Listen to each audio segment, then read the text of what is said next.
Sir Mysskin sir மோஸ்ட்டாக நிறைய விஷயங்களுக்கு அவரோட ஸ்டேட்மெண்ட் அண்ட் கமெண்ட் சொல்லுவார். இப்போ பாலிடிக்ஸில் வந்து மட்டும் கொஞ்சம் ஒதுங்கியே இருக்கீங்களா? I am always being apolitical. ஏன்னா நிறைய பாலிடிக்ஸ் பற்றி படிக்கிறதுனால ஐ எம் பீயிங் அப்பாலிட்டிக்கல். ஏன்னா I don't want to B.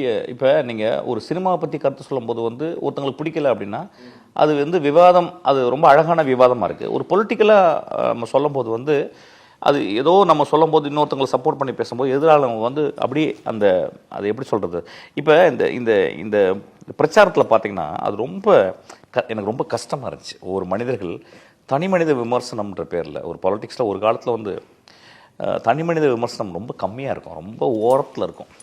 ஆனால் இப்போ வந்து மீடியா இவ்வளோ பூமில் இருக்குது, உடனே ரீச் ஆகுறதுக்காக நம்மளுடைய மொழியே ரொம்ப மாறிடுச்சு ரொம்ப. ஸோ அதனால் வந்து நான் ஃபஸ்ட்லேருந்து முதல் படத்துலேருந்து ஐ வாஸ் வெரி ஸ்ட்ராங், ரொம்ப ரொம்ப கிளியராக அப்பொலிட்டிக்கலாக இருப்பேன்.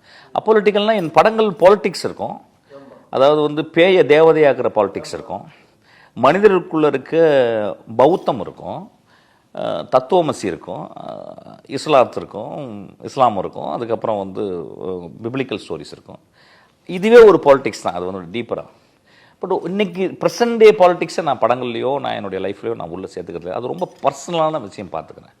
பட் இன்றைக்கி நடந்தது வந்து ஒரு பெரிய மிராக்கல் நடந்திருக்கு. ஸோ நான் அதையும் நான் பார்க்குறேன்.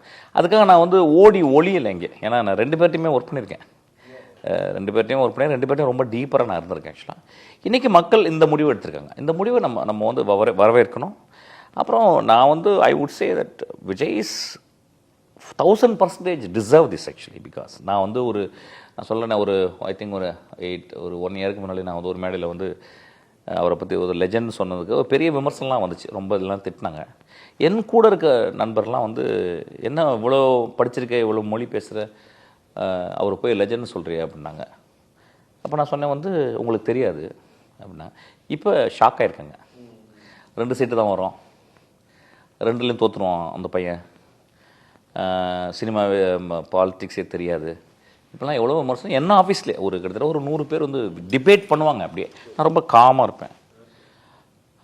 இன்றைக்கி வந்து எல்லாருமே எவ்ரிபடி ஷாக்ட் ஆக்சுவலி. நீங்கள் ஸ்டேட்மெண்ட் கூட கவுண்டர் பண்ண மாட்டீங்களா? அதுக்கு நான் சில நேரங்கள் அதான் சொன்னேன், ஐம் பீங் வெரி அப்போலிட்டிக். சினிமாவில் இருந்தால் கிழிச்சு எடுத்துருவேன். சினிமாவை பற்றி ஏதாவது விமர்சனம் போது ரொம்ப ஸ்ட்ராங்காக பேசுவேன்.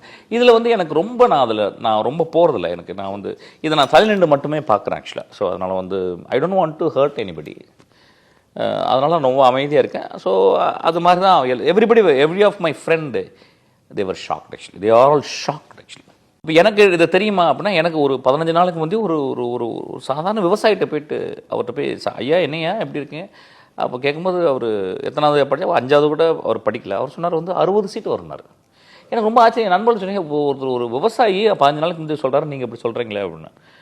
அப்புறம் அவங்களாம் யாரும் நம்பலை. அன்றைக்கி வந்து ஒரு பெரிய மிராக்கல் நடந்திருக்கு ஆக்சுவலாக.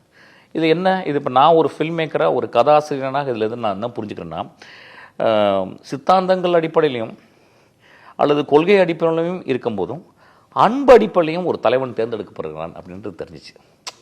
நீங்கள் இப்போ க்ரீக் ஃபிலாசபிலேருந்து பார்த்தீங்கன்னா வந்து இப்போ பிளாட்டோவுடைய இப்போ நான் படிச்சுக்கிறதுக்கு ஒரு பிளாட்டோ அவருடைய ஒரு புக், அவர் வந்து சிராக்கஸ்க்கு போய் அங்கே வந்து டயோனிசியஸ்னு ஒரு மன்னனோட இருக்கிறாரு அப்படின்றதான் படிச்சுக்கிருக்கேன். அதுவும் பாலிடிக்ஸை பற்றி தான்.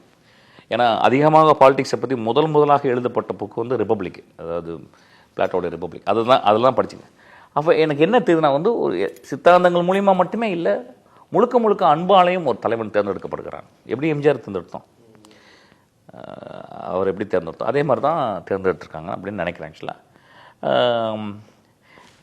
இது வந்து நம்மளுக்கு பெரிய ஷாக்கிங்காக இருக்கும். நிறைய பேருக்கு ஷாக்கிங்காக தான் இருக்குது. ஆனால் எனக்கு ஷாக்கிங்காக இல்லை.